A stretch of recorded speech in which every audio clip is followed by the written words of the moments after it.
Hey guys! Part 14 of What If Naruto Was Haunted by Obito's Ghost. Hit like and subscribe if you like this one, and also please check the author in the description. Let's start.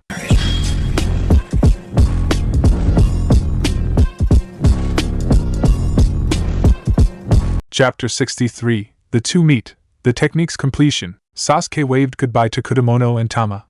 He was more than happy to see the stuffy noble and the irritating servant go away. After a fortnight spent in their company, Sasuke was almost genuinely longing for Team 7's companionship. Not that he would ever admit it, of course. He did have a reputation to maintain. Nevertheless, Sasuke wanted to get back to Konoha. And quickly. Aside from the fact that he was missing out on a lot of training, he was certain that if he stayed away from Konoha too long he would run into trouble. Or, Sasuke mused, something bad is going to happen in Konoha. Naruto is still there. I think. Sasuke's feet softly hit the large dirt road he was walking down. Chosui was a rather large town that was surrounded by grassy hills.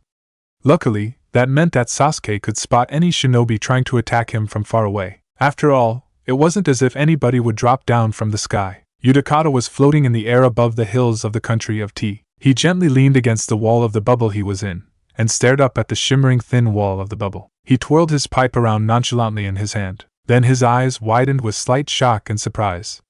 He was about to run straight into a sparrow. While the sparrow would do no damage to the bubble itself, the bubble could do some damage to the sparrow. It wasn't as if it would do any harm to move his bubble a couple meters down. Utakata concentrated on dropping the bubble. His hands clenched. One of his arms involuntarily jerked down. Unfortunately, it was the arm with the hand that was holding his pipe. The pipe pierced through the wall of the bubble and broke it. In an instant, Utakata found himself free-falling through the air. A small cry more of surprise than fear instinctively came out of his mouth. He uttered a curse before quickly bringing his pipe to his mouth. Utakata quickly formed a protective bubble around his body. While he was still free-falling, he had slowed down a little and was in no immediate danger. Until, of course, he realized that there was a black-haired figure right underneath him. Utakata uttered another vile curse. He hoped that the man would move, because he had seconds before he made a somewhat gentle landing. Sasuke stopped suddenly, a frown on his face. He was sensing a shinobi approaching from above. Which made no sense at all. He turned his face skywards, only to be faced with a swiftly descending bubble. His eyes widening, he quickly jumped to the side. A second later, the bubble landed on the ground. It bounced once, bounced again, then broke. Sasuke watched as the shinobi burst out of the bubble. The shinobi lightly landed on his feet and looked towards Sasuke. Sasuke took a deep breath. That's the last time I tell myself something like that. There's no way that anyone would drop down from the sky? Sasuke laughed slightly.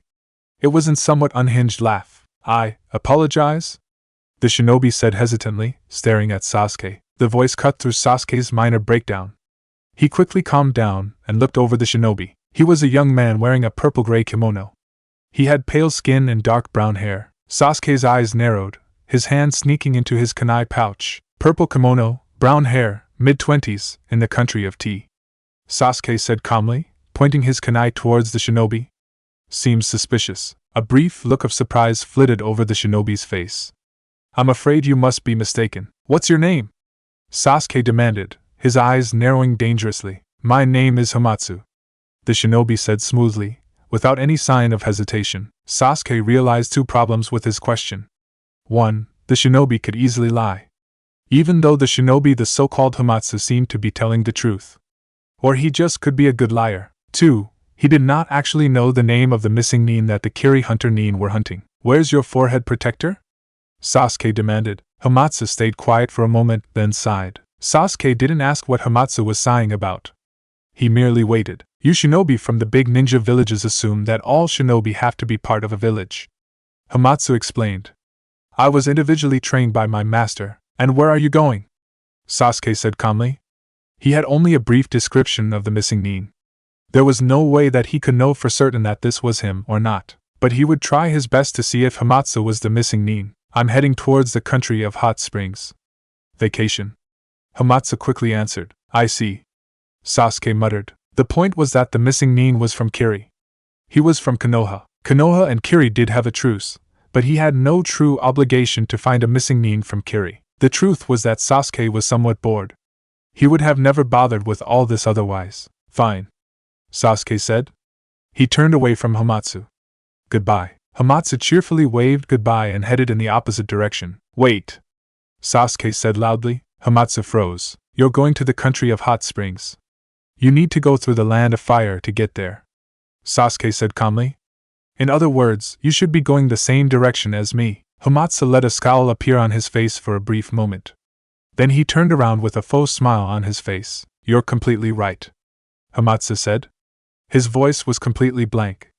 I just lost track of my direction when I fell down from the sky. Sasuke muttered irritably. He raised his voice slightly.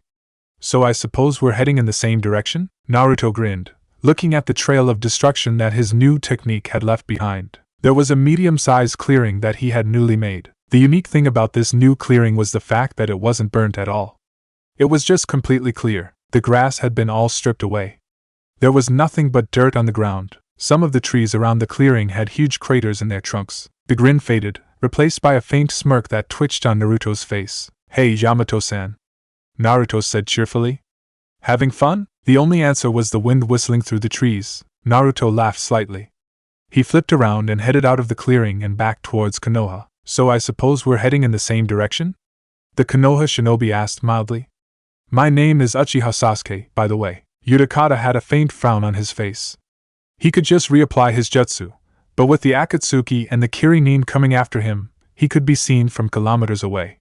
The clouds that had covered him before had already been blown away. Although he wasn't in a forest, he was in between a few hills. There was a much less chance of being spotted on the ground. Yes, I suppose, Utakata agreed. There was no sign of his irritation in his voice. Sasuke put his hands in his pockets and kept on walking. Utakata reluctantly followed him. So, Sasuke murmured, I don't particularly want to engage in conversation. Therefore, don't try. Utakata blinked once, taken aback by Sasuke's bluntness. Very well, Utakata answered. Sasuke started to run. Utakata sped up as well, wanting to be out of the country of tea as fast as possible. After all, now that everyone after him thought that he was in the country of tea, he would have to get out as fast as possible. They ran for around an hour. By that time, they were only less than 2 kilometers away from the border. That was when a few silhouettes emerged from the edge of the forest. They were around 5 kilometers away, so it was hard to see who they were. Sasuke stopped quickly. Utakata stopped a few moments later. Sasuke brought one hand out of his pocket and shaded his eyes. His already pale skin blanched ever so slightly. Akatsuki? Sasuke spat out, noting the bright red clouds on the pitch-black cloaks. You might want to run. Utakata's eyes widened. You know who the Akatsuki are? You know who the Akatsuki are? I wouldn't think an individual ninja would. Sasuke raised an eyebrow. I heard rumors of them on one of my missions. Utakata answered after a moment of contemplation. The point is you should run, Sasuke retorted. He was obviously skeptical of Utakata's answer. No, you should run. Thereafter Utakata cut himself off. He desperately hoped that Sasuke didn't notice his major slip. Thereafter you? Sasuke said, barely managing to keep the shock out of his voice. Utakata inwardly swore. Out of all the Konoha shinobi I could have run into, I had to run into one of the few who seems to know quite a bit about the Akatsuki. Jiraiya laughed lecherously, crouching down behind the fence separating the men and women's side of the hot springs. Peeper! Someone yelled from behind Jiraiya. Someone with a rather familiar voice. There were some piercing shrieks and the sound of many women running away. Many items soared over the fence. Wash tubs, shampoo bottles, towels. Ika? The same voice said incredulously. Women read this ridiculous stuff? Jiraiya turned around, a fierce scowl on his face. What do you think, oh Naruto? His dangerous tone regressed to a resigned one when he realized who it was. Naruto threw the orange-covered book straight at Jiraiya. It bounced off his forehead, leaving a red mark. I am not going to bother to ask you if you'll ever stop doing perverted stuff, Naruto vowed. Really? Jiraiya raised an eyebrow. Naruto lasted for a grand total of 30 seconds before reluctantly demanding, Are you ever going to stop doing perverted stuff? No, Jiraiya replied, standing up. And I have something to tell you. Can this wait until we get out of the hot springs and away from the possibly vengeful women you angered? Naruto snapped. Jiraiya paused, mulling it over. Good point, he finally said. Let's go. They're after you? Sasuke said, trying his best to keep the shock out of his voice. He somehow managed the difficult feat. He hit the so-called Hamatsu with a piercing look. No, Hamatsu said weakly. Really? Sasuke said sarcastically. Really? Well, I suppose you wouldn't mind showing me your stomach and channeling some chakra? Sasuke noted with interest that Hamatsu's expression, while more or less calm, had an obvious tinge of surprise. I don't know what you're talking about, Hamatsu answered. This isn't the time to be arguing anyways. Sasuke muttered, shooting a glance at the steadily approaching Akatsuki. I have a vendetta against some Akatsuki. I don't know if these are those Akatsuki, but I don't really care, he scowled. They're coming here anyways. I'll kill them. So you go run away or whatever? If you really are a Jinchuriki, if you get captured that means that they're one step closer to whatever their motive is, or… Hamatsu said calmly. Why don't we stop pretending to have the moral upper ground over each other, and simply fight the Akatsuki together? After all, it's unlikely that either of us would succeed in escaping. Point. Sasuke agreed. But only if you tell me your real name. Hamatsu's my real name, Hamatsu stated firmly. Sasuke raised an eyebrow. Hamatsu sighed in faux resignment. It's Awashibuki. Sasuke resisted the urge to groan. Whatever. Just get ready. Hamatsu placed his pipe on his mouth and blew a protective bubble around them. This should protect us from most things, including reasonably large explosions. Sasuke's expression darkened visibly. The Akatsuki aren't most things, he murmured. Chapter 64. The Akatsuki near. Despair closes in. Jinchuriki of the Six Tails, Utakata. The Akatsuki member in front, with his bright short orange hair, said. His voice was emotionless and cold. Hello to you too, Sasuke snarled angrily. His eyes scanned the 6 Akatsuki members, but none of them were Itachi. Unfortunately, he also gave Utakata a slight glare. Hello, Utakata. Utakata seemed completely unapologetic at the fact that his lie was revealed. Sasuke noted that the Akatsuki all seemed to look quite similar, with their orange hair and weird facial piercings. Inwardly, he gave the name irritating to the Akatsuki member who was talking. The Akatsuki member, newly dubbed irritating, ignored him and simply continued his monologue. I am going to create a new world. For that I need you. Sasuke would have smiled had the situation not been so dire. He could just imagine Naruto complaining about the creepy undertones of that statement. To be more precise, I need the tailed beast within you, irritating continued, pointing towards Utakata. I see, Utakata said calmly. I'm afraid if you hoped that would make me give up, it didn't. Sasuke glanced at Utakata again. Hey, how strong is this bubble barrier? He gave a nod towards the bubble that surrounded the two of them. It should withstand most strong explosions, Utakata answered. Not exactly very trustworthy, considering it's the Akatsuki we're up against, Sasuke said calmly. When one of them starts to attack, we're running. Utakata stared at the bald Akatsuki member in shock. Look at him. The bald Akatsuki member, whom Sasuke aptly named Baldy, had clenched his left hand tightly. Then he sharply pulled on it, ripping it away from his arm. However, his left hand was still attached to his body by a thick metal wire. Every few centimeters there were pairs of small metal cylinders.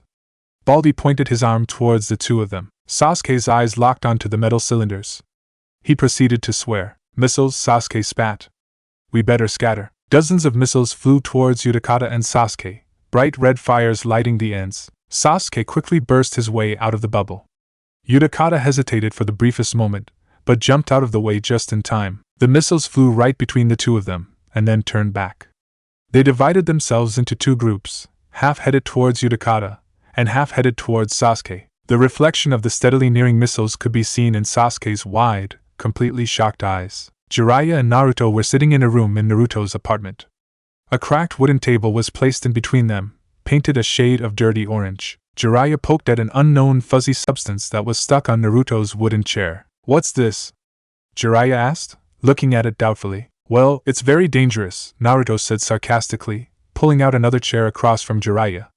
It made a slight scraping sound as Naruto dropped himself on the chair. Jiraiya poked at the substance again, and then finally pushed it off. He examined the chair a little more closely, then he finally sat himself down. Did the chair meet your standards? Naruto drawled, leaning his chin on his palm. He had a bored expression on his face. I didn't think you were that, finicky? I'll have you know that I'm very finicky. You just didn't know, Jiraiya retorted haughtily. Naruto said skeptically. So, what did you want to tell me? A serious look instantly flew onto Jiraiya's face. Yes, let's get to business. After 30 seconds of silence, Naruto let out a gusty sigh. And? Naruto said pointedly, letting his sentence trail off. Jiraiya blinked, turning his gaze away from the window and back towards Naruto. Ah, yes. I've received new information about the Akatsuki. Naruto's eyes narrowed noticeably. A cold glint entered them. 9, Naruto replied. A faint white tinge colored his face. How many Jinchuriki are left? As you might know, Jinchuriki are kept top secret most of the time, Jiraiya said calmly. But with my spy network I've confirmed the capture and later demise of 3 Jinchuriki, not including Gaara.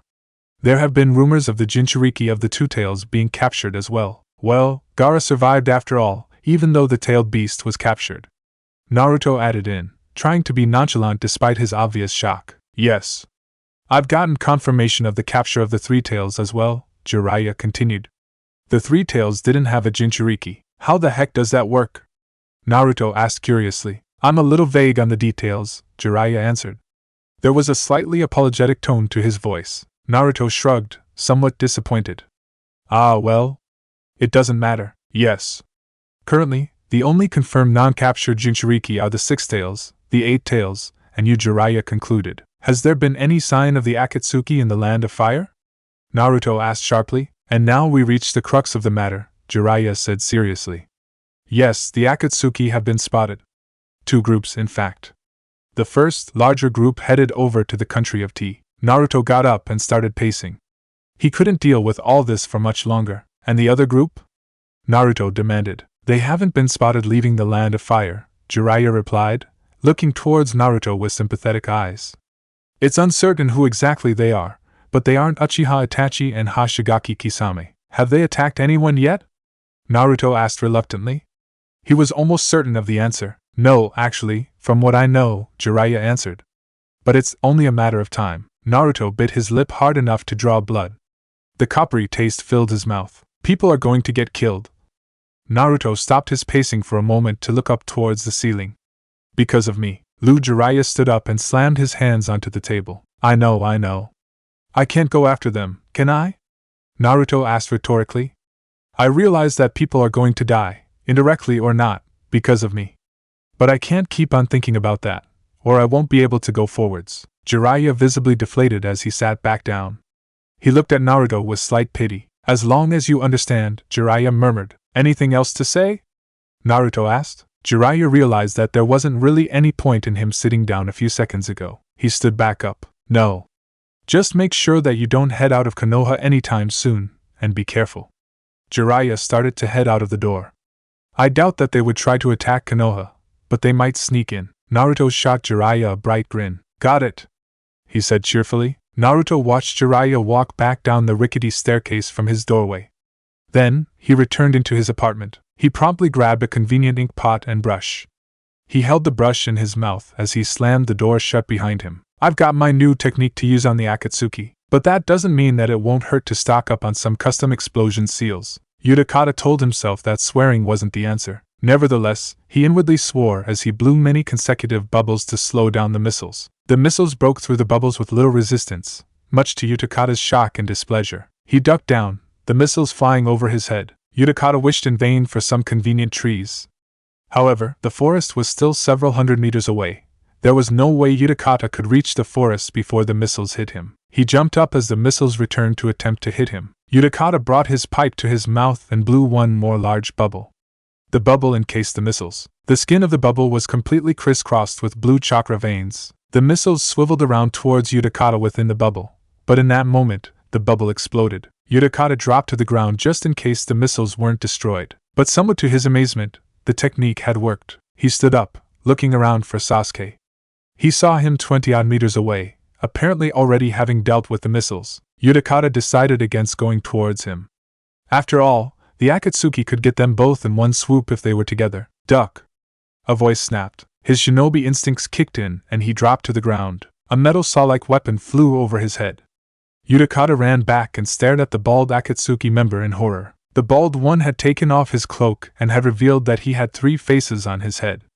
One face was deliriously happy, another was quite angry, and the final had a blank and neutral expression, and a large metal tail loomed over the bald Akatsuki member's head. What is this thing? Utakata muttered to himself, bringing his pipe to his mouth. Red seeped into his eyes as Sasuke activated his Sharingan. He swiveled to the side automatically.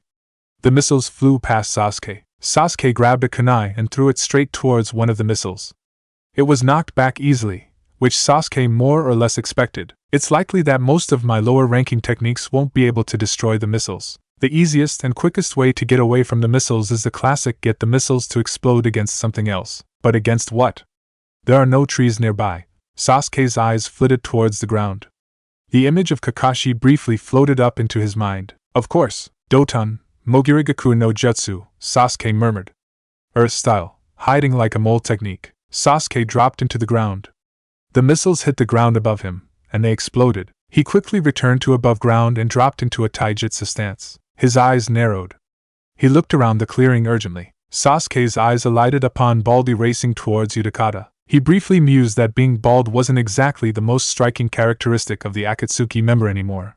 Before yelling out a single word, "Duck," Sasuke silently watched as Baldy's metal tail swept right where Utakata's head was a second ago. The slightest sigh of relief managed to escape Sasuke's mouth. Then, his eyes widened as he was forcefully dragged backwards by some unseen force. Sasuke swore as he futilely struggled against the hold of the technique. His eyes flitted towards the remaining 5 Akatsuki as he practically flew past them. He placed his hands into a hand seal. "I'm going way too fast. I'm going to have to do a technique with considerable force to stop myself." "Katon Daikasetsu!" Sasuke snapped, his hands changing from one hand seal to another. Fire style, grand fire cuts. 2 giant fire blades flew out of Sasuke's hands in the shape of a cross. Sasuke had managed to slow himself down somewhat, but he was still speeding towards the forest. In other words, he was less than a minute away from collision with a tree. At that moment, he felt himself slow ever so slightly. Sasuke glanced back towards the Akatsuki. He saw irritating, the one who had been talking, bring his hands back. "So I'm not being pushed by a technique anymore. It should be possible to stop myself." Sasuke shot out the technique again and again, but it did practically nothing but destroy a bunch of trees. He was gradually slowing down, but nowhere near fast enough to stop himself. On the bright side, destroying those trees gave me a bit longer to figure out something to do. Sasuke mused. "Come on, I have to know something that'll work." He ran through his arsenal of techniques. "I need to soften the blow. So I need water techniques. Damn it all, I don't know many. Think. Or you'll be stuck with dozens of broken bones." If someone had been watching Sasuke, they would have noted the slight widening of his eyes as he found a technique to use. "Thank you, Kakashi, for using this technique when training with me, though I didn't exactly appreciate it at the time." Sasuke didn't bother muttering the name of the technique, as he really was running out of time. A relatively large amount of some jelly-like substance formed in front of Sasuke. He slammed into the substance and broke right through. However, the substance had done its work. It was soft enough that Sasuke had come out relatively unscathed, and he had managed to stop. Although there was a Sasuke-shaped hole in the substance, Sasuke quickly turned around and started running back towards the Akatsuki. He scowled profusely as he looked towards the Akatsuki, as if "I'll let them win before I drag out the location of Itachi out of them. I've lost quite a bit of chakra with that fiasco, but I can still fight for a while more." Sasuke looked up the figures in the distance again, this time more carefully. He blinked once, confused. Wait, where did that Jinchuriki go? But at that moment, a hand reached out and clenched Sasuke's arm, effectively stopping his movement. "Stop," a voice hissed. Utakata ducked back, his hands scrambling for his pipe.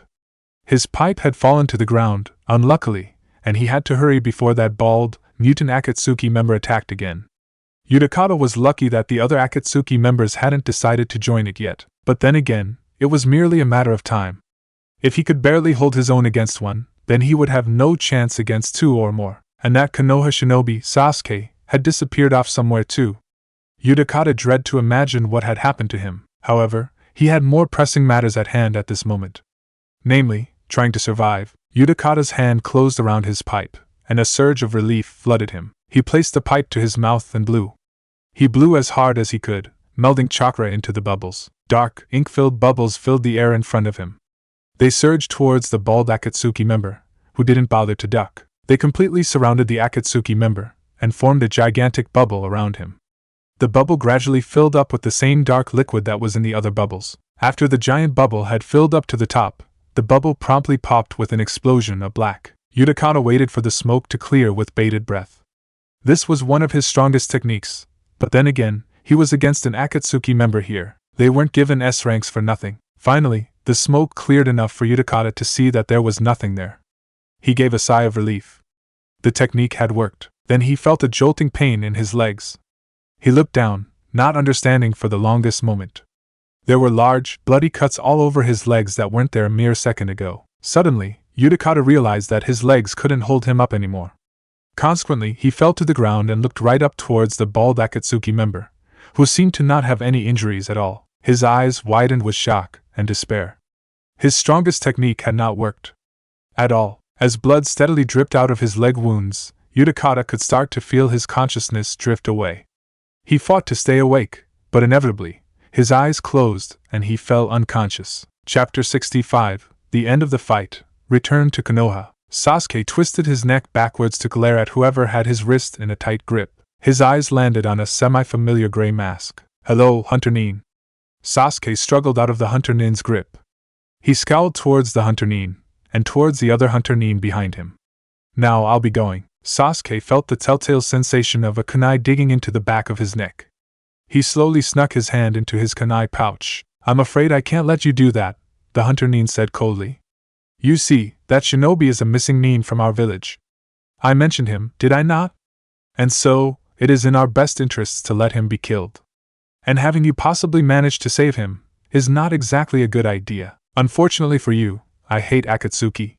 And if I had a choice, like right now, I'd side with a missing Nin any day," Sasuke snapped. He dropped to the ground and swiped a kunai towards the Hunter Nin's ankles. Blood spurted out of the injuries. The Hunter Nin yelped sharply and fell to the ground. The other Hunter Nin made to run after Sasuke, but it was too late. He had already disappeared in a swirl of leaves. "Damn it all!" the original Hunter Nin spat out. "I'll go after him. We need to get Utakata's head, after all." Somewhere in the back of his mind, Sasuke realized that this was a bad idea. Attacking 6 Akatsuki, with unknown techniques and powers, was crazy and insane at best. It was downright suicidal at worst, but hate had clouded Sasuke's mind. The Akatsuki were connected with Itachi. He hadn't been actively searching for Itachi for a while. However, the moment he saw a clue, his logic flew out of the window. A tiny little voice in his mind told him that he was being hyperactive and impulsive. It told him that he was being like Naruto. Sasuke was too far gone, unfortunately. Even the thought of being like Naruto wouldn't stop him. With 3 tomo turning in his eyes, he ended his Shunshin technique. A blindingly bright Chidori was glowing in his hand. He jumped towards the closest Akatsuki member. His right hand reached out. The closest Akatsuki member happened to be the young man with long orange hair tied back into a ponytail. He turned around, and mouth opened slightly. Sasuke's hand sunk into something. It was much harder than Sasuke had thought it would be. However, ashes fell around Sasuke as whatever he had hit was disintegrated. Sasuke's eyes widened visibly as he realized that the long-haired Akatsuki member wasn't the one disintegrated. In fact, he stood in front of Sasuke with no injuries at all. Sasuke glared fiercely towards the Akatsuki member, whom he spitefully named annoying, as irritating had already been taken. "Where's Itachi?" Sasuke growled, his eyes wide and furious. Annoying didn't answer, but merely waved a hand. Sasuke instantly dropped into a defensive stance, wary of any oncoming attack. His chakra levels had descended from Mao to damn it all after that technique. Sasuke realized, somewhere in his hate-clouded mind, that he had to finish this up quickly, or run. Any other option would cause him to most likely die. Just as logic almost managed to take control of Sasuke's mind, he spotted a movement in the corner of his eye. A regular-sized ox was hurtling towards Sasuke. It was brown-furred with large, steady horns. But Sasuke didn't note anything further, as he desperately leaped towards the side. He landed on the ground with a puff of dust. The resulting jolt was more than enough to knock some sense back into his mind. Unfortunately, his pride wouldn't let him run away. That was about when he spotted Utakata, who was lying on the ground with a Hunter Nin standing over him. "Wait," the Hunter Nin said calmly, staring at the 5 Akatsuki members that closed in on him. The Hunter Nin whipped out a sword from who knows where, and placed it next to Utakata's neck. "You want to kill him, right? Just let me take the head." Utakata didn't flinch a bit. His eyes remained closed, and blood slowly dripped down a small cut on his cheek. But if someone looked closely, one could see a tiny bit of orange chakra leaking out, somewhere from his body. The Akatsuki member with the short, spiked hair raised his hand quickly. The Hunter Nin swiftly channeled chakra into his sword. A blue glow surrounded the blade, leaving a sharp edge. He swiped the blade sideways. The Hunter Nin's eyes widened underneath his mask suddenly. He was being pulled by some unknown force through the air. Sasuke's eyes widened. He felt the hateful pull that he recognized, and he flew through the air. On the bright side, he was safely away from the rampaging ox. On the other side, he was heading straight towards a gray-masked hunter Nin. Sasuke winced. Moments before the collision, the two of them collided with a loud bonk. Sasuke had been knocked around, cut, bruised, and had even rammed into a jelly wall. The knock to his head was the last straw. Black spots dotted Sasuke's vision. He staggered around slowly and aimlessly, nearly falling down. His feet hit a hole in the ground, and he finally tripped down to the ground. Sasuke's head hit the ground with an ominous crack. Meanwhile, the hunter Nin managed to somehow stay standing, though he was wobbling. He was currently regretting his decision to go back to collect Utakata's head. After all, while he would have faced humiliation and possible punishment if he had returned to the mist without Utakata, at least he would be alive. And considering the mood of the Akatsuki members, this possibility was getting smaller and smaller. He only hoped that his team would do the intelligent thing and return to the mist. The hunter Nin started to stagger towards the forest in a last-ditch attempt to escape. Of course, as he was moving very slowly, there really was no hope for him to escape. A wide blade broke through the hunter Nin's chest. All he could feel was pain, excruciating pain. Then the blade slid out of his body, and he felt nothing more. The apparent leader of the currently present Akatsuki walked up to the lifeless and decapitated body of Utakata. He kicked the chest of Utakata, turning him over. Dead, the leader said, his voice monotonous. The tailed beast was killed instantly along with the Jinchuriki. It did not have any time to heal the container and save itself, though it appears as if the tailed beast was attempting to heal previous injuries when it was destroyed. His lavender eyes bore into various burn marks that were quite noticeably left by a tailed beast's chakra. The leader motioned for one of the other Akatsuki members, the large and bald one with the large metal tail. Pick it up, the leader ordered. We may still have some use for it. The bald Akatsuki member strode over to the corpse. He threw the corpse onto his back and walked to the side. He barely showed any difficulty in moving, even though he was supporting a whole body's worth of weight more. The member picked up Utakata's other piece of his body with no distaste at all. He returned to the leader silently. We must return, the leader decided, not specifying exactly where to return. Nevertheless, no one needed to know any further. The 5 other Akatsuki members followed the leader back to the forest, leaving the scene of destruction behind them. Some distance away, a litter was being carried along the path. 4 young men wearing navy blue traditional Japanese clothing were holding up the litter in the air. Around the litter, there was a team of Konoha shinobi obviously protecting the person inside. Inside the litter, a somewhat pudgy man sat in a cross-legged position. He had short, dark gray hair covered underneath a tall, mauve hat. A small beard was hanging from his chin. He wore a decorative hakama with alternating stripes of sunset orange and mahogany. As he flipped a page in the newest edition of Ika, his eyes landed on a glitter in the distance through the thin veil that was separating him from the outside. Stop! The man ordered. The litter jolted to a stop and very nearly fell over. Is something not to your satisfaction, Daimyo-sama? A voice called out. What is that in the distance? The apparent daimyo inquired, sticking his hand out of the veil and pointing it towards the glitter in the distance. Outside, one of the shinobi, a redhead wearing loose-fitting brown clothing, lifted a telescope up. His eyes widened. It's one of us, the shinobi reported. There's a Konoha shinobi on the ground. I can't tell if he's alive or dead, but I can see the leaf sign. Suzuka, do you know any shinobi that missions in the country of tea? I'm not a living logbook. A kunoichi snapped back, presumably Suzuka. Her blue hair was done up in a bun. Daimyo-sama, may I go? Oh, go. The daimyo said dismissively. This is much more interesting than returning to the land of fangs. And you servants, place me down. I can't concentrate on my book with all the jostling. The 4 servants placed the litter down on the ground with quite a bit of relief. Suzuka raced towards the figure on the ground. After around half a minute of running, she reached the almost motionless body. She frowned imperceptibly as she noted that this body seemed to be Uchiha Sasuke. Suzuka realized that she really couldn't bring him all the way back to where the daimyo and her team. She wasn't the clone expecting her team, and her clone knowledge consisted of the basic bunshin. She wasn't expecting the shinobi to be still alive. After all, her team watched Suzuka run back to them, grimly expecting her to report the death of the shinobi. He's alive. Barely, Suzuka reported. But he probably needs medical attention, quickly, judging by his injuries. I didn't want to drag him here, since that might worsen his injuries. Do you know who he is? One of her teammates asked, already taking out bandages. He appeared to be in charge of medics for the team. Uchiha Sasuke, I believe, Suzuka answered. She turned towards the litter. Daimyo-sama, will it be a problem if there is a short delay? The only answer was some lecherous laughter. Daimyo-sama? Suzuka repeated in a somewhat incredulous tone. Oh? Finally, there was an answer. Oh, yes, go on. Actually, now that you mention it, why don't we drop by Konoha? Perhaps I'll be lucky and the author of my favorite book series will be there. You people met me in the capital of the country of tea, so I didn't get the chance to visit Konoha. Suzuka blinked in surprise. Thank you, Daimyo-sama. Think nothing of it, the daimyo replied. Suzuka stepped back a few steps back, then promptly asked one of her teammates a question. Where's the closest hospital to here? She muttered. Considering our proximity to the fire border, Konoha probably is the best idea, the teammate, the redhead, answered. Another one of the shinobi team, this time a green-haired young man wearing shinobi armor, sidestepped to his other teammate. Will the land of fangs be alright with a daimyo like that? The shinobi whispered to the redhead. I heard that the land of fangs has a good council, the redhead murmured back. And apparently a hugely paranoid one.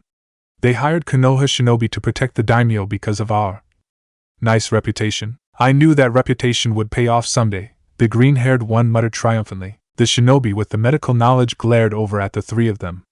His brown hair was almost standing on end. You three, he snapped. Make sure you protect the daimyo while I'm gone. Just because you're team leader doesn't mean you're so much better than us. The redhead muttered. We're jonin as well. The shinobi gave one last glare towards the two of them, then ran towards Sasuke. The next day, Sakura walked into the Konoha hospital's lobby, a small smile on her face. She often worked at the hospital when she had the spare time. She gave a small wave to the receptionist as she opened the door to the staff room. The receptionist gave a nod towards Sakura, then turned back towards his desk. As Sakura put on a coat on top of her normal clothing, she heard someone yell for critical attention for a shinobi. She finished putting on a pair of gloves, then hurried out of the staff room. Perhaps there was something she could do to aid in healing whoever needed critical attention. Sakura swiftly walked out of the staff room just in time to see Sasuke being placed on a gurney. She froze in shock. She blinked twice, just staring as Sasuke was taken from the lobby and into a hallway. If she had been holding anything, she would have promptly dropped whatever it was. Sakura resisted the urge to cry out Sasuke's name. To her surprise, it was a rather small urge, and she had no problem preventing herself from doing that. She took a slow, deep breath. Her eyes landed on someone with quite a bit of blood over his clothing. As no one in the hospital seemed to be asking him about his injuries, she figured that it was likely that he was the one to bring Sasuke here. She jogged towards the green-haired shinobi. She would have run, but she was still in a hospital. Excuse me? Sakura asked. The words spilled out of her mouth almost ridiculously quickly. Were you the one to bring Sasuke here? The green-haired man looked down towards Sakura, blinking in surprise. Yeah? Do you know him? I'm his teammate. Sakura answered. She opened her mouth slightly, as if to ask something, then closed it again. I'm afraid I have no idea what happened to him, the green-haired man said apologetically, guessing what Sakura was thinking. We found him in the country of tea near the fire border, like that. I see, Sakura murmured. Thank you for bringing him back. Meh, it was nothing. The green-haired man brushed Sakura's thanks away. The daimyo we were escorting luckily wanted to head into Konoha. You were escorting a daimyo? Sakura said incredulously. A daimyo of a small country, and he was pretty laid back, the green-haired man clarified. Speaking of which, I'd better get back to my team. Hope Sasuke survives. The green-haired man waved at Sakura as he raced out of the hospital. Sakura sighed and looked back towards the hospital hallway for a moment. She briefly considered going back to help heal Sasuke. However, by this time Medic Ninja probably already started to heal him. She couldn't budge in at this point. She bit her lip. I'd better go tell Obito and Naruto about this, Sakura thought. She looked down at her hand. After I get out of this clothing. Chapter 66. Akatsuki's meeting. Sasuke's recovery. Two men walked in a forest. Moss-covered trees towered around them, occasionally dropping leaves of various shades of green. A relatively strong wind blew high above them. While there were many notable characteristics of these two men, the first thing that someone would notice would be the bright red clouds on their somewhat dusty black cloaks. The second thing someone would notice would be the bizarre appearance of the first man. His eyes had no pupils, and his irises were a shade of light green. Where there would normally be white, was replaced by a discolored red. Not much of his face was visible, as it was mostly covered by a dark blue mask and a deep gray hood. His waterfall forehead protector had a sharp line cutting through the symbol. It was Kakuzu, the Akatsuki member that Team Kakashi had fought back in the Land of Wind. The other man looked relatively normal, with short, purple-gray hair. He wore a forehead protector from the village of Hot Springs, which also had a sharp cut in the symbol. Relatively normal, apart from the large scythe with 3 sharp red blades that he held in his hand, of course. "Hey, Kakuzu," the other man said, in a sharply irritated tone. "Where are we going anyways?" "We should be there soon," Kakuzu answered simply. "And the Jinchuriki will be there?" the other demanded, stepping down a little bit harder than he needed to. A puff of dust flew up around his foot and landed on the edges of his cloak. "Perhaps," Kakuzu said, his answer not revealing much. "I wouldn't know." The other one scowled and opened his mouth again, as if to say something else. "Shut up, Haiden," Kakaza muttered, his hand twitching. The two of them emerged from the forest. They looked up at the large, intricate gate in front of them. 2 opposing statues faced a giant sign declaring the words Fire Temple. "A temple?" Haiden said doubtfully, looking up at the large sign. "Do you really think the Jinchuriki will be here?" "This isn't a normal temple," Kakuzu replied. "So," Kakaza's words were cut off by a drawling voice. "Hello, Haiden," Kakazu, the voice greeted. After a moment, the same voice, yet somehow different, spoke up again. "Hello?" Haiden stabbed his scythe into the ground and reluctantly turned around. "What do you want, Zetsu?" Haiden growled. Kakuzu turned around as well, a disinterested expression on his face. There was the most curious figure embedded in a tree branch above them. Half white and half black, with yellow, staring eyes, he made quite the picture. Not to mention the Venus flytrap-like leaves that extended on either side of his body. These were a shade of discolored olive green. Zetsu smiled, but it wasn't a nice smile. It had an obviously maniacal hint to it. "Oh, I came to inform you that there's going to be an Akatsuki meeting soon, so you better find somewhere relatively safe," the white Zetsu said mildly. "Indeed," the black Zetsu added. "I suppose that another Jinchuriki has been captured," Kakuzu commented. "No, actually," the white Zetsu replied. "You'll learn more during the meeting." "Wasn't there another thing?" the black Zetsu commented. "Yes," the white Zetsu agreed. "We kind of forgot to tell you, but the Kyubi Jinchuriki is a Konoha shinobi in his mid-teens. And you couldn't tell us that before?" Kakuzu muttered. "Time is money, you know." "Enough with the money," Haiden snapped. "That's why we're running behind schedule." "Don't get into that argument again," the white Zetsu ordered. He slowly started to sink back into the trunk. "We need to inform the other Akatsuki members," the black Zetsu pointed out. "Yes," the white Zetsu agreed. "Goodbye." The last bit of discolored green disappeared into the tree branch. Kakuzu regarded the branch for a moment longer. "Let's go sit down, I suppose," Kakuzu decided, already turning around and heading back into the forest. Haiden scowled. "And I suppose that you know exactly where to go?" Haiden said irritably, hoisting his scythe onto his shoulder. "More or less," Kakuzu answered. He disappeared into the trees, Haiden following soon after. "So, the Six Tails is destroyed," a backlit figure sat on a windowsill. The room was dimly lit by a few candles, and it was slightly grimy. A blue-haired woman rested on a wooden chair in front of the figure. She looked towards the figure with an apathetic expression. "Yes," the woman answered. The figure jumped down from the window, revealing his orange spiral mask. A blood-red Sharingan spun in a single eye hole. "My plans will be set back, possibly years," the Sharingan-wielding man muttered furiously. "There's no guarantee that the Six Tails will reform anytime soon. What should we do?" the woman asked mildly. "We'll continue on capturing the remaining Jinchuriki, I suppose," the man muttered. He briefly adjusted the spiral mask on his face. "Toby thinks that we should go to the meeting now," the same man exclaimed brightly. He was evidently the exact same person as before, but his tone of voice had completely changed. In fact, even his body posture had altered. It was much less threatening than before. The woman's eye twitched ever so slightly as she regarded the man's complete transformation. Nevertheless, there was no surprise in her expression. "I agree," the woman sighed. One after another, black outlines of various Akatsuki members appeared in the dark cave. The first pair who arrived were evidently Itachi and Kisame. Soon after, Kakuzu and Haiden appeared. "Oi, where's everyone else?" Kisame complained, his yellow eyes flashing.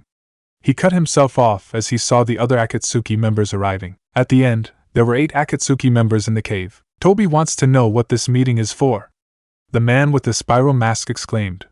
His name was probably Toby, though the way he referred to himself in the third person was quite strange. A spiky-haired figure, the leader of the Akatsuki, spoke up. "The Six Tails has been destroyed." There was some muttering at that statement. "Who failed to capture their target?"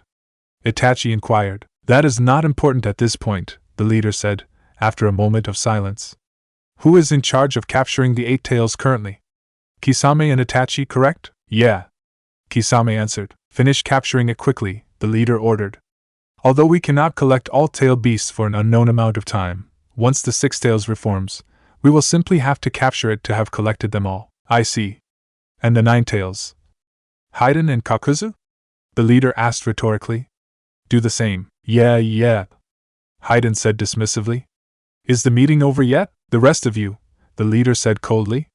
Just make sure that you're ready at any moment. He disappeared, leaving no traces of his presence. One after another, the other Akatsuki silhouettes dispersed. 5 days passed. Sasuke's eyes blinked open, staring uncomprehendingly at the plain white expanse in front of his eyes. He blinked again, sleep still clouding his mind. In the background, he could hear the sound of rain pattering onto a rooftop. Sasuke blinked a 3rd time, as some of the memories from before he woke up returned to him. He quickly sat up, looking around sharply.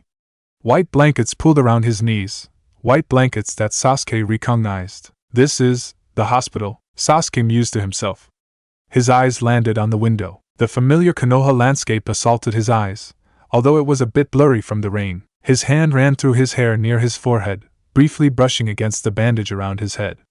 Sasuke lightly kept his hand there as he concentrated on recalling exactly what had happened. Oh yes, that Jinchuriki, the Akatsuki, 6 of them. What was I thinking? Why was I so weak? He fell back onto the bed with a loud thump. He promptly winced as jolts of pain shot through his body. For the first time, he noticed that he wasn't wearing his clothing. He was wearing a set of loose-fitting, white pajamas. Sasuke lifted his shirt up slightly, and noted the white bandages that crisscrossed his torso. What is it with the Konoha hospital and putting bandages everywhere? Sasuke mused, as he also spotted a few bandages wrapped around his wrists. Sasuke stared back up at the smooth white ceiling. I wonder how long it's been. I should find someone. A doctor or a nurse. Tell them that I'm awake. He sat back up for the 2nd time in 5 minutes. But this time, he threw the blankets off completely. Sasuke lightly placed his bare feet on the ground. He pushed slightly, testing to see if his legs could support the weight. Feeling no immediate pain, Sasuke attempted to stand up. The key word, attempt. His knees buckled, and he tripped back onto the bed. Ouch, Sasuke muttered, wincing again. The sliding door slid open, and a brown-haired nurse stuck her head into the room. Her eyes landed on the evidently awake form of Sasuke. You're awake! She exclaimed. Yes, Sasuke deadpanned. His voice was quite hoarse and quiet. For some reason, his voice didn't work properly. Lay back down! The nurse exclaimed, rushing over. You've been asleep for nearly 5 days. Sasuke's eyes, which were half closed, promptly flew wide open. 5 days? Sasuke stammered, his voice still horribly hoarse. Yes, the nurse replied, impatiently watching Sasuke get back into the blankets. I'll go get a doctor to check you out, so stay here. She flipped around and strode out of the room. The door softly slid shut behind her. Sasuke blinked, staring at the closed door for a while longer. Check me out? Oh, he rubbed his eyes, attempting to rub out the sleep. I'm still half asleep. What? Obito exclaimed, slamming his hands loudly onto the receptionist's desk. He suddenly felt the piercing glare of the receptionist, and laughed self-consciously. Sorry about that. Obito rubbed the back of his head. Anyways, so Sasuke's finally awake? Took him long enough. Yes, I suppose. The receptionist said in a bored tone. He's in room 20. I need to go tell Sakura and Naruto. Obito interrupted, turning away from the receptionist. He speeded his way out of the hospital door. The doors swung shut behind him. The receptionist twitched, evidently irritated. Another shinobi walked up to the receptionist's desk. This time, it was Naruto. Has Uchiha Sasuke woken up yet? Naruto asked curiously. Obito seemed pretty worked up about something he left before I could ask him, though. Yes, he's awake, the receptionist snapped. Room 205. Go away, you're really short-tempered, aren't you? Naruto muttered.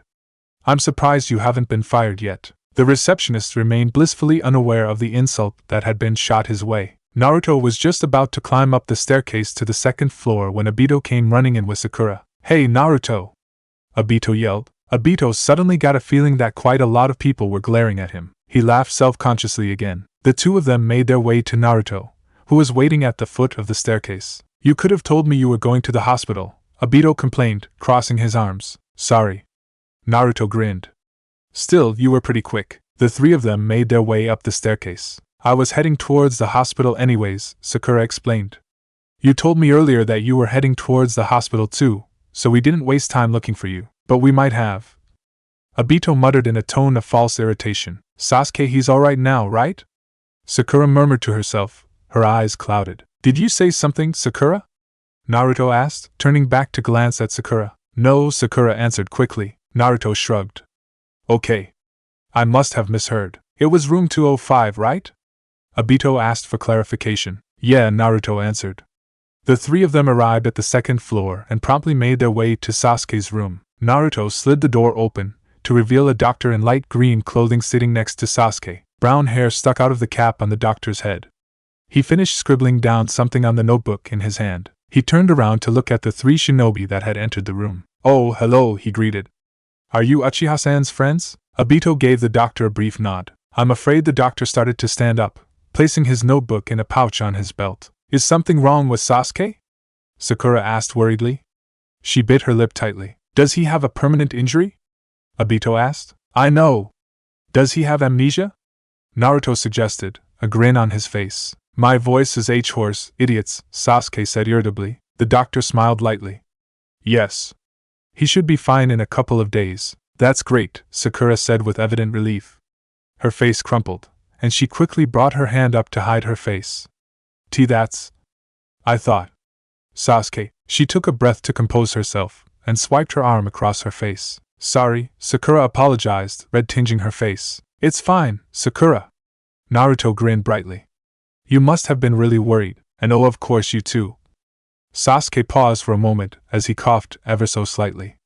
Aren't worried at all. He had a disgruntled expression on his face. Obviously, he wasn't exactly finding it fun having a hoarse voice. Meh. Obito dismissed Sasuke's claim. I go by the code. If a person isn't old, and hasn't died instantly, then they'll survive. It saves me a lot of worry. The hospital staff said that you'd probably be alright, and I figured you were too stubborn to die just yet, Naruto replied, a wide smile on his face. And I was right. The doctor opened the sliding door. Don't make him talk too much. It'll take longer to get back to normal, after all. And don't stay too long. Uchiha-san needs his rest. Okay, Naruto said, still smiling. The doctor left the room, but barely made another sound while doing so. There was a short silence before Sakura spoke up. Sasuke. What happened to you? Chapter 67, The Akatsuki's Attack, Obito's Mission. Obito grumbled indiscernible words under his breath as he headed out the main gate of Konoha in the morning. The gatekeeper, Kotetsu, gave a small wave to him as Obito passed through the gate. You seem to be in a bad mood. Kotetsu yelled towards him. Obito briefly wondered why someone he barely knew was talking to him. Then he realized that gatekeeping was the most boring job ever. I suppose, Obito said dryly, not elaborating further. He stepped out of Kotetsu's line of view and outside of the village. The reason for his bad mood was simple. He was on a D rank. To be specific, he was on a number of D ranks. He was leery of dipping into his savings too much, but after a while of no missions, he was seriously running out of money. But at the same time, he really didn't want to go on a long mission. Sasuke would likely be released from the hospital soon, after all. He really didn't feel like cat hunting, obviously. No one enjoyed cat hunting. Someone happened to want a whole bunch of odd jobs done around their land, which was located around 2 hours, when walking, away from Konoha. Looking at the map he had been given, he figured it would take him an hour at most to reach the property. The D ranks themselves would probably only take a few hours, so he could easily be back in Konoha by midday. He took another glance at his map before stepping off the path and into the trees. Tsunade lounged in her chair. She shut her eyes for a moment, her face facing the ceiling. Of course, her figure couldn't be seen from behind the piles of paperwork. She knew that it had been a bad idea to slack off paperwork for the past 3 days. She knew that it had been a bad idea. And yet, she had slacked off anyways. Tsunade let out a loud, gusty sigh in hopes that someone would come in and entertain her. Her hopes were not granted, much to Tsunade's disappointment. She sat up straight and placed her hands into a cross-shaped hand seal. 2 shadow clones poofed into existence next to Tsunade. They reluctantly started to attack the pile of paperwork, each holding a red stamp in their hand. Tsunade herself slammed down a stamp onto an official-looking document. Then again, it was an official document, so evidently it looked official. At that moment, Kakashi decided to walk through the door. His nose wasn't stuck in Aika, and his expression seemed relatively serious. Hokage-sama? Kakashi said hesitantly, staring at the pile of white on Tsunade's desk. A large part of the white mass was pushed off the desk, revealing Tsunade. The papers spread across the floor in a large mess. The sound of rustling papers could still be heard. Evidently, Tsunade's shadow clones were still working on the paperwork. Hello, Kakashi? You weren't on any missions lately, were you? What do you want? Tsunade asked brusquely. Sasuke regained consciousness, Kakashi said dryly. You wanted to know what had him in such a state? Ah, yes. Tsunade recalled. So, Kakashi basically summarized what Sasuke had told him about the Akatsuki and his fight. He had visited Sasuke earlier in the day, where Sasuke had explained what happened to himself. Tsunade nodded after hearing Kakashi's explanation. So, a Jinchuriki was killed. This will throw a wrench into the Akatsuki's plans. Yes, Kakashi agreed. Do you know how long it takes for the tailed beast to reform, or is it destroyed forever? No idea, Tsunade replied, waving him away. Kakashi took the rather obvious hint and headed towards the door. Wait, Tsunade said abruptly. You know of the attacks on a few Konoha teams lately, right? Yes, Kakashi answered, a serious look in his visible eye. I didn't know any of them personally, but it's quite the serious issue. One of the surviving shinobi awoke the other day, Tsunade said sharply. The attackers were apparently a pair of two cloaked men that were asking about the Jinchuriki. The Akatsuki won't give up on Naruto, then.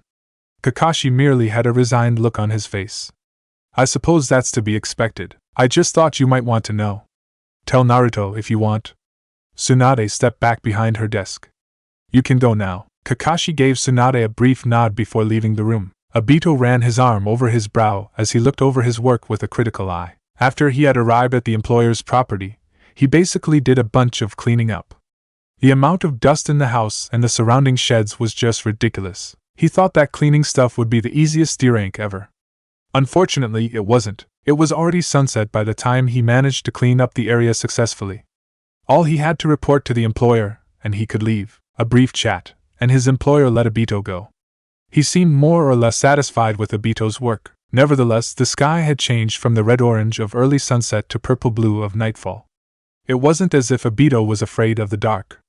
But nevertheless, he didn't want to stay in the darkening forest for too long. He traveled in silence for a while longer, the forest darkening even further for each minute that passed. His feet pushed harder against the branch, propelling him towards the next tree over. As his feet landed on the branch, Obito froze, just in time. If he had stopped a few instants later, it was very possible that there would be a large cut on his torso. From what exactly? From the three-bladed crimson blade that currently prevented his movement, of course. Even as various thoughts flitted through Obito's mind, the blade moved up to his neck. I have a few questions for you.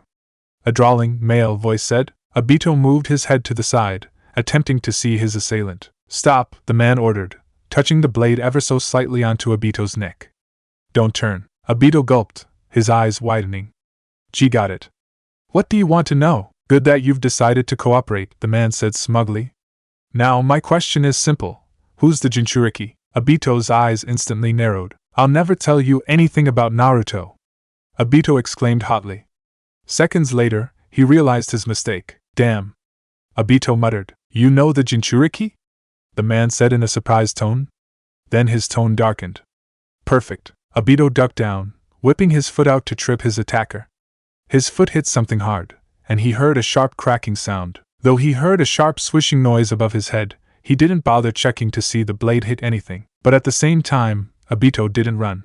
He was still at least a half hour away from Konoha. There was no chance that he would arrive in Konoha before his assailant caught up with him. He was average in shinobi speed. His hand grabbed the yo-yo in his pouch as he jumped backwards to an adjacent tree. Obito threw the yo-yo towards the figure hidden in the shadow of the tree, nearly hidden. But Obito could still see red clouds on the man's cloak, even in the dimming light. Obito swore profusely. Blue, glowing needles shot out of the yo-yo and towards the man. The man deflected the needles easily with his three-bladed scythe. The yo-yo returned to his hand, and Obito promptly threw it again. However, the man had already jumped away. The yo-yo burrowed its way into the tree trunk. Obito quickly twisted his wrist backwards. As soon as the yo-yo returned to his hand, he jumped down from the tree. His hand touched the ground lightly as he landed. A small dirt cloud surrounded him. Obito took off running, and not a moment too soon. A scythe swiped the air where Obito's legs were a split second before. I've got only one chance. But is it too dark? He channeled as much blue chakra as he could into his hand. The surrounding area lit up with a blue glow. Obito could finally see the Akatsuki member properly. The member's mahogany eyes met Obito's pure black ones for the briefest second. Unfortunately, Obito didn't have his Sharingan activated. He noted the member's shoulder length, blonde hair somewhere in the back of his mind. "Nice of you to show me your location," the man cried out, swiping his scythe. Obito lightly jumped backwards, clenching his Yuyo tightly in his right hand. His left hand remained surrounded with glowing chakra. "Hurry up and let me cut you!" the Akatsuki member yelled, glaring towards Obito, as if. Obito snapped. He took a deep breath and ran towards the Akatsuki member. The man's eyes widened ever so slightly at Obito's sudden assault, but didn't falter in his movements. He swung his scythe towards Obito, who ducked down. Obito activated his Sharingan and stared straight into the man's mahogany eyes. Chakra coursed through his body, weaving a genjutsu over the Akatsuki member. The Akatsuki member's eyes glazed over. He was completely frozen in place. Obito spared a moment to catch his breath, then speeded off through the forest. He had no idea how long he could hold the genjutsu, especially as the distance between the Akatsuki member and him lengthened. But those thoughts that ran through his mind were interrupted by something. They were interrupted by the horrid pain that cut through his body. Obito fell to the ground with a large thump, his eyes closing. Crimson blood, nearly invisible in the dim light, pooled around him. Behind him, Kakuzu stood, blood splatters covering his cloak. While they were invisible on the black cloak, the splatters nevertheless proved one thing: the fact that he had attacked Obito and possibly fatally injured him. Chapter 68. Sasuke's irritation. Obito's capture. Naruto viciously stabbed a tree with a wind chakra-powered kunai. It really did nothing but create a bunch of holes in the trunk. It wasn't as if it helped him train or anything. However, in the empty training clearing he was standing in, no one was there to notice his non-training. But then again, the mindless stabbing of the tree did aid Naruto with one thing. It helped lessen Naruto's frustration somewhat. Naruto stabbed the tree one last time, the burst of wind chakra enough to knock it down. He sighed and slid his kunai back into his pouch. Kakashi had told him about the Akatsuki yesterday, and he wasn't exactly happy about the fact. Having to stay in Konoha was irritating, but it wasn't the main reason he was so frustrated. It was the fact that people were being killed or nearly killed because of him. He jabbed his hands into his gray pockets, a scowl on his face. After a few minutes of walking, he found himself in front of Ichiraku's ramen. He let out a sigh as he sat down on the bench next to another customer munching on some ramen. "Oh, hello, Naruto," Tsuchi greeted. "You're here quite early today." "It's already 9, Naruto answered dryly. "I just usually have ramen for lunch." "Same as usual, please. 1 miso ramen, coming up," Tsuchi said cheerfully. Naruto rested his chin on his hand, a pensive look on his face. A slender hand quickly pushed aside the cloth with the sign on it. Sakura's face poked through, an obvious pale tint to it. "Naruto? Finally found you," Sakura said in short, matter-of-fact sentences. Her hand reached out and grabbed Naruto's arm. "It's Obito. You need to come with me." "Obito?" Naruto asked in confusion. Wasn't he going to finish a bunch of D-ranks outside Kono? "Ha, Akatsuki. No, don't jump to conclusions. What happened?" Naruto asked urgently. Sakura remained silent, biting her lip. "What happened?" Naruto repeated, his eyes wild. "Just come," Sakura said, avoiding the question. She let go of Naruto's arm and walked away from the stand. "Sorry. Something's come up." Naruto quickly apologized to Tsuchi and jumped up from his seat. "Wait, Naruto!" Tsuchi called out. Naruto paused for a brief moment, his back already facing Tsuchi. "Tell me later if anything's happened to Obito, will you?" Tsuchi asked. "He's still one of my good customers." Naruto gave Tsuchi a curt nod and ran out of the stand. Tsuchi looked towards his other customer, who was still slurping down his ramen nonchalantly, and raised an eyebrow. Obito's eye cracked open. His eye scanned his surroundings, taking in the damp, mossy rock that surrounded him. He had no good memories of rocks. Well, that wasn't exactly true, but suffice to say that he didn't really like rocks. He had died under a rock. Luckily, these rocks were part of a wall. It was unlikely that they would break apart and crush him. As Obito could see sunlight filtering into the cave he was in, he was probably somewhat close to the entrance. Obito struggled against the ropes that binded his wrists and ankles, to no avail. He winced as a jolt of pain shot through his back. He sighed and resigned himself to stay here for now. As he had survived, he assumed that whoever had captured him wanted something from him. Likely information, Obito thought. He scowled. "That's one thing I'll never give away." though. I can't imagine what sort of information about Naruto would be useful. Techniques, I suppose? The sound of footsteps broke through his musings. They slowly, steadily, grew louder until the Akatsuki member came into view. Obito's eye scanned over the figure. Konoji, was it? Obito said innocently. Say, aren't you that weirdo with 5 hearts? Kakuzu didn't even bat an eye. Kakuzu, so? Obito said, dragging out the word. What do you want with me? Kakuzu didn't even give him an answer. An irritated expression flitted across Obito's face. What? Not even giving me an answer? Wow, you really need to improve your social skills. Kakuzu ignored Obito and faced the opposite direction, forcing Obito to stare at Kakuzu's back. 5 hearts, huh? Obito commented. Are you trying to make up for something? Like I don't know you are here to lure the Jinchuriki of the Kyuubi, Kakuzu cut in. Failing that, we will extract information from you. Obito didn't show his inner turmoil at Kakuzu's statement. After all, knowing Naruto, he would jump straight into danger to save him. Despite claiming to be smart, if someone he cared about was in danger, well, good luck with that. Obito said scathingly. How do you plan to get Naruto here anyways? Kakuzu went back to ignoring Obito. Sakura ran through the hallway of the Hokage Tower, Naruto right on her tracks. She pushed the doors open, revealing Sasuke, Kakashi, and Tsunade. Tsunade no Bakkan! Naruto exclaimed. What happened? After the briefest moment of hesitation, he asked another question. Where's Obito? Tsunade had a grim expression on her face as she pushed a scroll forwards on the desk. Naruto walked up to the desk and scanned the scroll. His face turned the slightest bit white, but he remained composed. He took a deep breath. Naruto, keep calm, and Sasuke said in a sharply irritated tone, before he was cut off. It's obviously a trap. Naruto said. Sasuke raised a thin eyebrow. Obviously. I thought that might have been lost on you, though. Naruto let out a brief scoff. That much is obvious. Really, demanding that I meet them at this spot. Here, Naruto waved towards the scroll, where there was a makeshift map. Can't be anything but a trap. Naruto finished. What are we going to do, Hokage-sama? Kakashi asked. There was the barest hint of desperation in his voice. There's no way that we can let Naruto go anywhere near the Akatsuki. Now, who said anything about that? Naruto said sweetly. It would be idiotic to go to an obvious trap, but it's not as though the Akatsuki know about Hiraishin. No, Tsunade said without a moment of hesitation. You are not jumping into this sort of situation again. Orochimaru was one thing, but the Akatsuki are even worse. Naruto's expression darkened, his eyes narrowing slightly. And what makes you think that I won't do just that? Naruto asked coldly. Obito's in trouble. He's likely going to die. Why would I leave him? Unless you just want him to die. Kakashi winced at the scathing statement. Do you really think that Obito would want you to get captured along with him? Tsunade snapped, slamming the desk. Papers flew every which way as the desk broke into 2. The 2 pieces fell on the ground with a loud crash. Tsunade glared at the desk as though it was its fault that it broke. That's the 3rd one this month, she muttered. That's assuming that I get captured.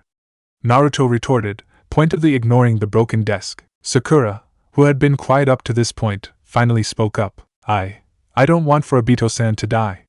Sakura said haltingly, looking towards the ground. She clenched her hands into fists and looked straight at Naruto. But can you guarantee that you'll survive? That going to save Obito won't just cause both of your deaths? You can't. Sakura cried out. She repeated the words, this time softer. You can't.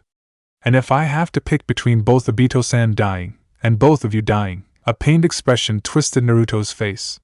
His hand slipped into his pouch, counting his supplies. I'm sorry, Naruto said quietly. As if I'd let you leave like this again, you idiot. Sasuke burst out suddenly, gripping Naruto's arm. Naruto had no time to react.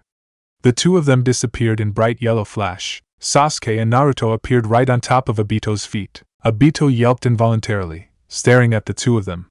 Naruto turned around to look at Obito, a bright grin flashing on his face before being replaced with a more serious expression. Naruto and Sasuke quickly got off Obito's legs. Obito gave a small sigh of relief as the weight on his legs disappeared. Naruto flipped out a kunai. He expertly cut through the ropes around Obito's wrists and ankles. Okay, Naruto muttered, grabbing Obito and Sasuke's respective arms. Let's get down! Obito snapped, seeing black threads in the corner of his eyes. He forcibly slammed Naruto onto the ground, Sasuke quickly following. The black threads flew above the 3 of them, burrowing into the rock wall. Cracks spiraled out from the hole, causing an ominous rumbling sound. Obito paled. He stared with a frozen expression as the first rocks started to fall. "Come on, Obito!" Sasuke, Naruto's urgent voice echoed in Obito's ears. He pulled on Obito's arm towards the exit. "Damn it all! What am I doing?" Obito shook his head furiously and followed Naruto. A bright white Chidori formed in Sasuke's hand. He lunged towards the figure blocking the entrance. The Chidori collided with something, pushing it out of the way. Sasuke jumped out of the cave, landing on the ground. Thick dust clouds covered the area, making it hard to see anything. His ears took in the sound of two people landing behind him. "Are you alright?"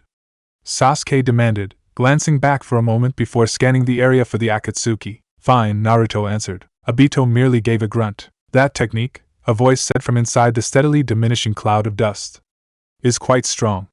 And extremely irritating." A bright rod of lightning burst out of the cloud and towards Sasuke. He jumped backwards, letting the lightning stab the ground. The last of the clouds disappeared, and the three Konoha shinobi stepped into a defensive stance. Another Uchiha, a scythe-wielding Akatsuki, commented. "So that means the blondie is the Jinchuriki." "Oh, shut up!" Naruto snapped. He glared towards the two Akatsuki members. "Uchiha Sasuke. He has a small bounty because of the Sharingan. Nothing noteworthy though," Kakuzu said. Sasuke started to feel somewhat irritable. "Nothing noteworthy? I'll show you nothing noteworthy," Sasuke sneered, clenching a kunai in his right hand. Chapter 69 Last. "I'll show you nothing noteworthy," Uchiha Sasuke sneered, a kunai clenched in his hand. The Jinchuriki and the other Uchiha were standing right behind him. Kakuzu let out a small snort of irritation. "Haiden. We're finishing this quickly." "Shut up," Haiden snapped. "You don't need to tell me, Uba. Hurry up then," Kakuzu said, cutting Haiden off. Two mask-wearing beings flew out of Kakuzu's body, disintegrating after a moment. Haiden was scowling as he raised his three-bladed scythe. "Haiden," Kakuzu said brusquely. "Don't kill them. I need their hearts." "I thought we were finishing this up quickly," Haiden said snidely.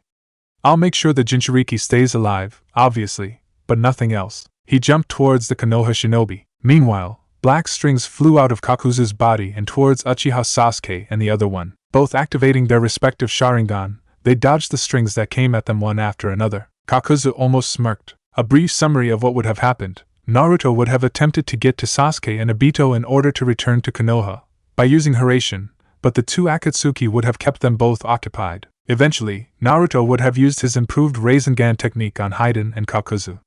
The technique would have succeeded in severely injuring the two Akatsuki members, but they would have survived nevertheless. Using their powers, of course. Damn, those things are as irritating as hell. Kakuzu would have been down to a single heart by that point, and evidently would have been irritated as hell. Obito, Naruto, and Sasuke would have nearly managed to get back together to escape, but the Akatsuki would have conveniently recovered and cut off Obito from the other two. Obito, being the self-sacrificing idiot like the typical shounen character, would have told the two of them to escape without him. Naruto, stupidly not abandoning his friends like the typical shounen character, would have refused. This would have caused Obito to take extreme measures. He would have very matter-of-factly informed Naruto that there would be a whole lot of rainbows in a few minutes, so Naruto would need to leave. Now, Naruto, understanding the meaning of Obito's words even if the Akatsuki members remained completely clueless, would have continued desperately in his attempts to convince Obito to try to escape. The Akatsuki would have finally stopped standing around and not doing anything, and attacked Naruto. Obito would have activated the explosion tags, and would have snapped at Naruto to leave already. Naruto, finally seeing the hopelessness of the situation, would have escaped with Sasuke, using Hiraishin. Obito would have hurried the explosion of the explosion tags, causing the Akatsuki and surrounding trees to completely blow up. He would have attempted to go with a smile, but the last expression on his face would have been simply a small frown. Epilogue. Ghost again? Obito woke up with a jolt and looked around. He appeared to be in front of a campfire of some sort. Was it all a dream? Muttered Obito to himself. No. You are most definitely dead again, a voice said. Obito looked up at what seemed like a young brown-haired girl who was glowing. God, or rather a lesser part of God's consciousness. So, I'm back here. Does this mean I get another chance? Unfortunately, no matter how exciting your revival may be, I can't send you back again, the young aspect of God replied. Ah, well, it seems I'll be moving on now, but I can't complain. I already had an extra 6 years, Obito said, a sad smile on his face. The girl smiled. Well then, if you're ready to go, she said, reaching towards Obito. Wait, I have one more question, Obito exclaimed. What is it? I remember you saying something the first time I was here, something about Minato-sensei and a Shinigami. Oh, you want to know if the Shinigami let Minato go? The young girl smiled again. Well, he did. After all, you put on quite the show down there, though you could have gone out a little more dramatically. How so?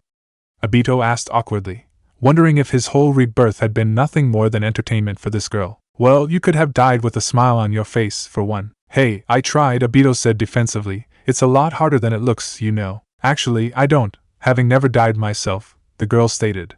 But most heroes make it look so easy. At that, Obito cracked a smile. And there's the smile I'd been waiting for. Obito's smile extended into a fully happy grin as he spoke again. I'd say that it's well past time I go to join Rin. Farewell, Uchiha Obito, and thank you. Obito's grin widened even more. Thank me? Shouldn't I be thanking you? The young girl laughed and reached out to touch Obito's forehead. See you around, God, Obito said, as he disappeared. Watching the last bits of Obito's body fade, the girl replied, maybe you will someday, maybe you will.